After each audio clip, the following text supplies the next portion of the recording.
Hello, and welcome to Scaling Justice, a video podcast by Equivant that operates at the forefront of the justice space. I'm Brendan Hughes, Director of Marketing at Equivant. All of us here at Equivant are dedicated to delivering innovative solutions to simplify justice and to help build more efficient and effective justice agencies nationwide.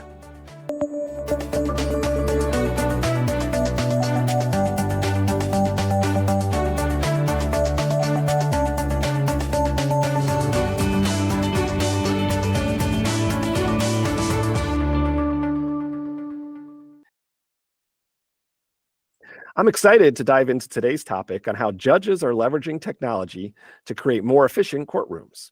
And I'm excited for a couple of reasons. First, just the quality of the panel of guests that I have joining me today, which I'll introduce in a moment. I'm also excited because I think courts, the judicial system as a whole, is quickly undergoing a large technology shift, almost a tech revolution. And much of the judiciary is on legacy systems and applications, and it really isn't sustainable in today's world. The public, staff, court admins, judges, everyone associated with the courts are accustomed to newer technology and are more tech savvy than often what courts are currently using day to day. And so that's why I think this makes this conversation so timely.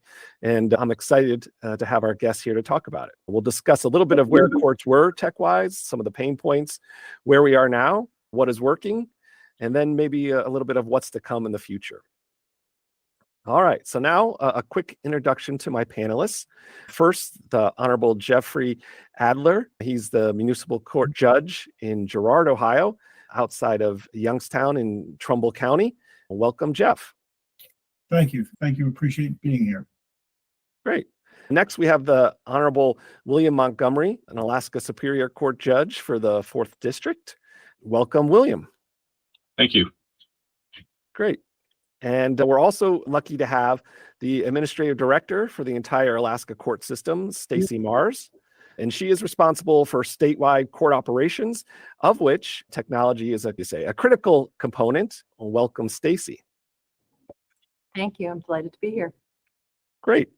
Well, I'd like to start by, briefly talking about maybe some of the tech challenges that you guys have faced in your courtrooms in the past, maybe some specific things you found when you first entered, probably a few years ago for each of the two judges. And Stacey, I know you have a unique perspective being kind of responsible for a variety of courts across the state. But maybe Judge Adler, if you could start, what was your experience technology-wise when you first entered your court? Sure. When I took office into the municipal court, they were still actually using pen and paper. The file would come into the courtroom with the docket sheet. I would write on the docket sheet what we did that day and go into the clerk. The clerk would then type it into the computer. So we were kind of behind the times in 2012. That wasn't that long ago, but it almost seems like so long ago. Judge Montgomery, what was your experience when you entered the courtroom? Well, I took the bench in 2018, and I live out here and work out here in Bethel, Alaska, which could maybe be considered one of the most remote places in the United States. There aren't any roads to or from, and so we do everything. We refer to ourselves as off-the-road system, and we have just logistical issues left and right that most people in the lower 48 can't even fathom. But our systems were just outdated in just the sense that access to resources were tough to come by. And so we have issues with internet being not even present in the courtroom at the time. And so we still operate on some aspects when we deal with our native villages through fax. And so that's sort of where we're still operating with. And the goal would be to move those forward. But just the overall access in the courtroom with the lack of internet and the ability to provide that technology that we use on a day in and day out basis was our number one outdated problem. Yeah, no, sounds like it.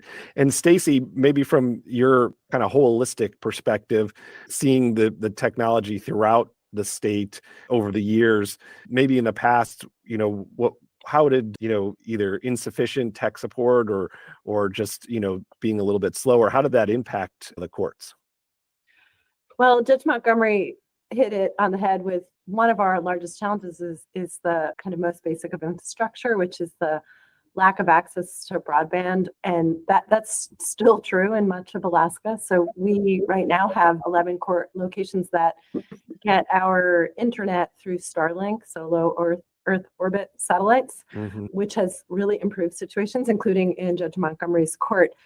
And so that is kind of a challenge. It's definitely improved quite a bit, and it's only going to get better. So that's something that is, I think, an unusual thing that probably most states don't have.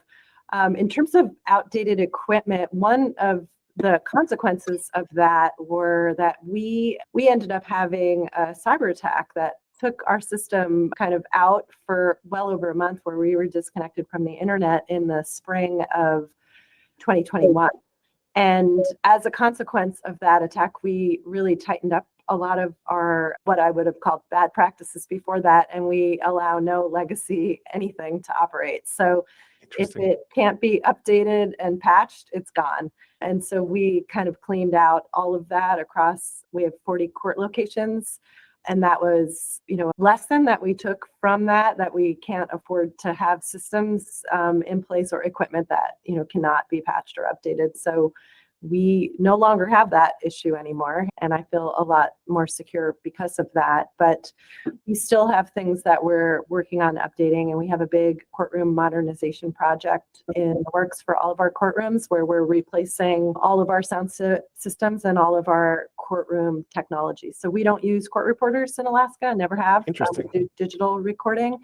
And so every courtroom has a sound system and a recording system, and much of that equipment is still analog. And so we are replacing all of that to go digital, and that's a multi-year project across the state. Great. I was wondering, Judge Adler, you were kind of mentioning too about things on writing down things, and just how did that impact, the amount of time, tasks would take for your staff or yourself to kind of complete, the business of the court? But it was very time consuming. The efforts were duplicative, basically. I would write down on the docket page what happened. They take it, type it into the computer, and be duplicative that way. We had one clerk, and she just retired after 45 years. And I always used to joke with her that she started when we used the quill and ink blotter. But yeah, it was like that. It was very time consuming. Since we've gone electronic, it's amazing the amount of work that gets done.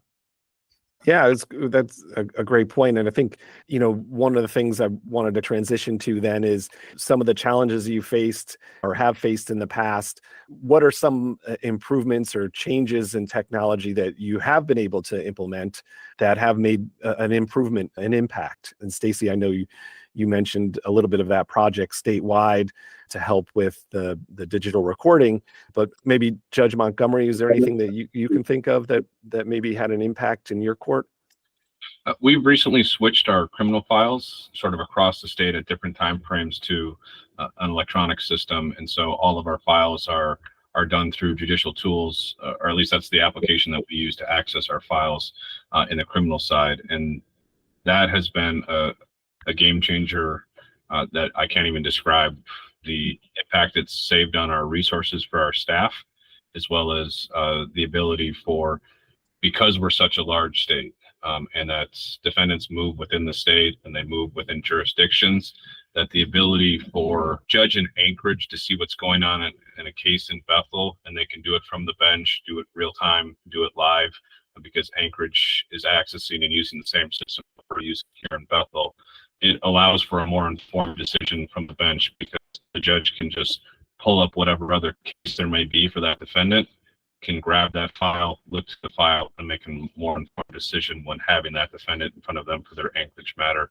And just to put that into perspective, Alaska, I think, is about 1/3 of the size of the continental U.S. So when you're talking about basically from California to Florida in the size and scope of a state, that somebody who's got a case where our 4th Judicial District is in Bethel and Fairbanks, which runs from the Bering Sea all the way to the Canadian border, that somebody could have a case in both of those locations, and I can pull up a file in Fairbanks, or they can pull up a file in Bethel, and I can know what's going on in there, and they can know what's going on in there. In our case, helps to make a more informed decision, and also makes us more uniform across the state in our practices. Yeah, that's great. And I would jump in there and say, I mean, Yeah. I echo that Judge Montgomery said, with e-filing, e-citations, and judicial tools, I mean, it has been a game changer. It's increased our productivity greatly. Like he said, I look at other cases, at other courts, different jurisdictions, what's going on. I mean, it has been just a godsend, really. This improved clarity or being able to see things in real time would also have a benefit for beyond your staff, but other stakeholders within the justice system. As Judge Montgomery, you were saying, Judge Adler, do you feel like you're able to communicate and other stakeholders are able to benefit from this technology? Oh, yeah. Since we've gone to e-filing, I mean, the lawyers love it. When I practiced, I did a lot of federal work, and the federal system had gone e-filing long ago. But yeah, it's greatly increased their productivity. Also, we've implemented a text messaging to the defendants and other participants in the court. They get notice of when their hearing is 3 days, I believe, before the hearing, and a day before the hearing. They get an automatic text messaging telling them time and date of the hearing. So it's really helped a lot with the other parties also. Yeah, I think you're referencing to something where, access to the tools that you guys have, for both parties, like the attorneys and then the people that are within the court system, failure to appear type things that you're dealing with and the technology there. I think, Stacey, when I've read a little bit about your experience in Alaska, access to justice is a big thing. And are some of these tools that you're hearing from the other judges and that Judge Montgomery is leveraging, is that something that's been a good environment for Alaska courts? Yeah, I mean, absolutely. I look at everything that we do through the lens of access to justice. And I also look at everything we do as that I think the court system is a technology organization, and we could not survive without it. And so the nexus between both of those is really, really important. And I definitely see the power of technology to bridge that access to justice gap, particularly in our state where, like Judge Montgomery mentioned, we have the vast majority of our communities are not connected by roads, and we have, extreme weather as normal events. And so we end up needing to close courts on somewhat of a regular basis for various reasons. And we just shift work electronically to somewhere that's not closed. And we do that all the time. Remote appearances have been a long part of the Alaska court system because of our geographic issues. And of course, during the pandemic, that became kind of normalized everywhere. And we upped our game where we include a lot more video now. It used to be just purely, we had every courtroom outfitted with a 800 number. And now we use Zoom. But that has been really an important thing for access to justice, because people don't have to have the inconvenience of trying to get to a courthouse, particularly if they don't live in that court community, and don't have to take off work as much or find childcare or transportation or all the other challenges. Simple technology, which isn't particularly designed for courts, has been really an important access to justice tool that we have, as well as we've long also done video remote interpreting. And that's really important because we only have actually 2 certified interpreters in one language, which is Spanish in Alaska. But we, in a given year, we serve litigants who speak usually over 100 different languages. And we don't have them all in Alaska mostly. And so we end up using certified or qualified interpreters from other states who remote into our courtrooms on a regular basis. So both of those have been really important for access to justice in Alaska. It seems so important the way the technology merges with the way the courts work, and trying to leverage those two things to make it as accessible as possible, is what you were referencing there. I'm interested too, Judge Montgomery and Judge Adler, we talked just briefly a little bit about how it's improved court efficiency. I'm wondering, when your personal work, the things that you are tasked with, Judge Montgomery, you mentioned being able to have line in sight that maybe helps with decision making or can help with that process. But some personal efficiency have things improved where your personal workflow has become more efficient? Well, previously I was a district court judge, and as my title here on the video says, district court judge. I've just recently been promoted to Superior Court, but as a district court judge, I didn't have a judicial assistant. And so I spent anywhere from 4 to 5 hours of my work time pulling files off a shelf. And so by going to an e-file system, I've saved that time for myself to be able to work on orders and the like, or other matters, and just prepare for hearings. Now that I have a judicial assistant as a Superior Court judge, my judicial assistant is saving those 4 or 5 hours that would have been spent doing that, and can process paperwork. And the same thing goes just down the line to all the staff, that they're saving time by not having to find files, not having to reshelve files, not having to pull files. And so it's been nice in my inbox not to see I'm looking for X file. And so I really appreciate that. Exactly. I'm in the position Judge Montgomery used to be in. So I used to spend that time pulling those files and doing those things. And with judicial tools, I mean, now it's right there in front of you. I could do my judgment entries. I could look at the magistrate's decisions, review those, adopt those or reject those, whatever it may be. Pre-trials, we used to have civil pre-trials. The lawyers would come in, we'd have the pre-trial, they'd leave, we'd do the judgment entry, then send it and mail out to them. With judicial tools now, I'm doing the judgment entry right from the bench. I'm typing in the information. Before they leave the courtroom, they've got a signed judgment entry that's filed for that day in that pre-trial. Yeah, it's greatly reduced time. Yeah, and you guys are talking hours too. You're not just talking hours, minutes. That's incredible time savings. And I wanted to then maybe start to talk a little bit about, as much as the improvements you guys have seen in your courtrooms, and Stacey, that you've mentioned across the state, and how leveraging technology has made lives a little bit more efficient, a little bit easier, more access to justice. I'm sure there's things that you still want to do if there was a world full of endless money and technology and all that. Are there anything particular that you guys can envision where you see technology could maybe continue to help the efficiency of the court or improve access to justice? Maybe Stacey, do you want to start with that one? Sure. I'll go back to the simple thing. Like, if we had more bandwidth for everything we want to do, that would be great, because we can be kind of squeezed depending on how many applications are being used. So we don't have the capability at all times to do everything that we want to do that involves the internet. So that would be, and in many of our locations, we have purchased the max that we can buy. Like, we just literally, there's no more. But, as time changes, that's kind of a goal that we have. And for remote and hybrid hearings, what we currently use is Zoom, which has been really great. And I think we do a fine job of using it, but it's not designed specifically for what we do. And if there was a cost-effective interface that was designed just for court proceedings, that would be pretty cool. So I'd love to see that. Right now, we're in the process of piloting a digital evidence management system, and looking forward to, hopefully that'll work, because we're doing that for a couple reasons. One, for cybersecurity. That way we don't have folks bringing flash drives into the court with their evidence on it, or emailing their evidence to the court. So it's a cloud-based system that does not touch our network. And so that's really important. And also for the views of what the evidence looks like. If you're in a hybrid hearing and you have some folks in the courtroom and you have some people who are remote, you want to be able to have the same view of the evidence. So basically anybody with a screen should have the same view of evidence. And so we're looking forward to that. We're still in the development process for that. And we're also working on an online dispute resolution platform right now. And we've launched it. The next phase is an online asynchronous trials. And so we're hoping that that's a good solution for some sector of the public that we serve, that they never have to come in the court and they never actually have to be involved at the very same time as all the other participants in the proceeding. So we'll see how that works out, but we're optimistic it'll be a good solution for some of the folks we serve.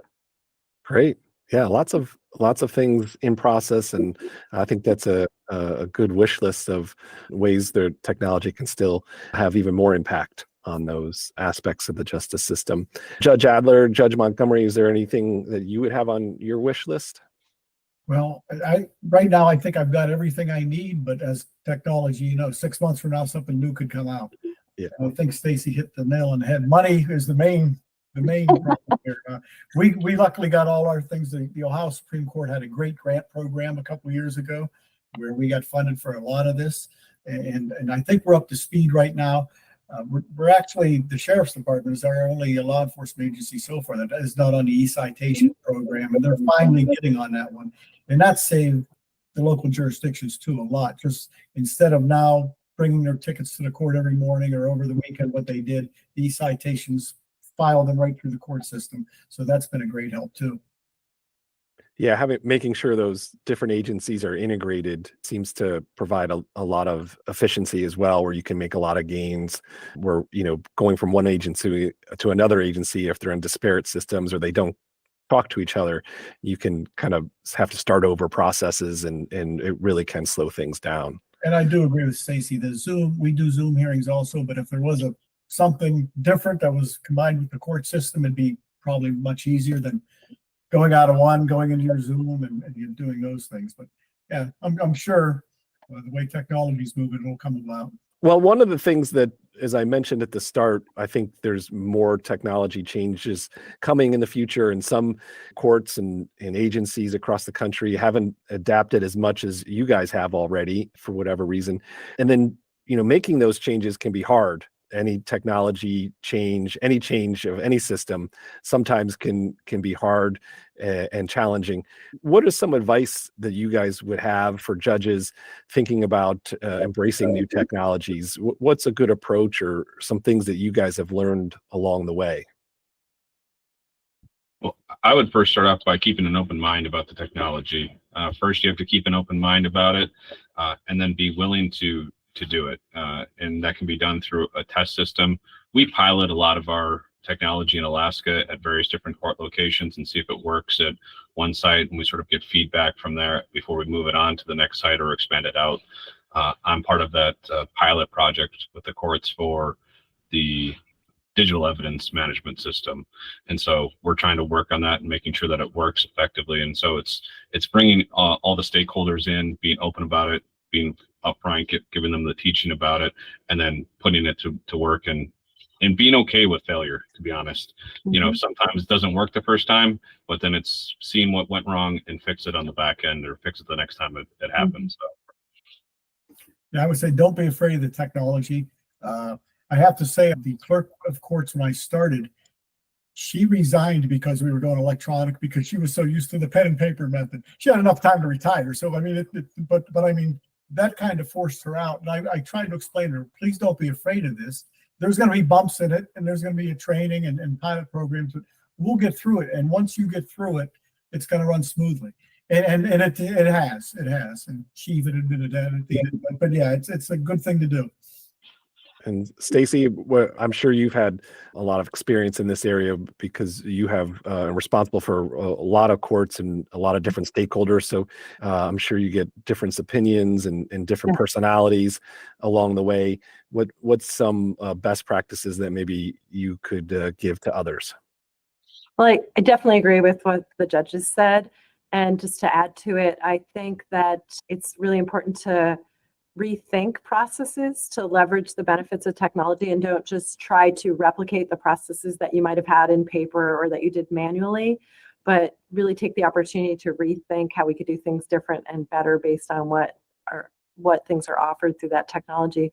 But I would say the most important thing that I think judges can do in terms of dealing with implementation of new technology projects is do the very best to be champions and leaders to get through that time of change, because even if you don't directly supervise the staff or you're not their boss, the staff always look up to judges as the authority in the courthouse. And if judges say and act like something is good, it really sets a positive tone for how to get through that change. And on the opposite, if they're negative and they're fighting it and they're trashing, like, we don't want to do this, then that really sours kind of a lot of people in the system. And so I think the judges have enormous power to really help get through change by being positive embracers of change. And I know change is hard, but I really hope that judges could see the power that they hold in being part of change. And I think it's important to bring judges into the processes.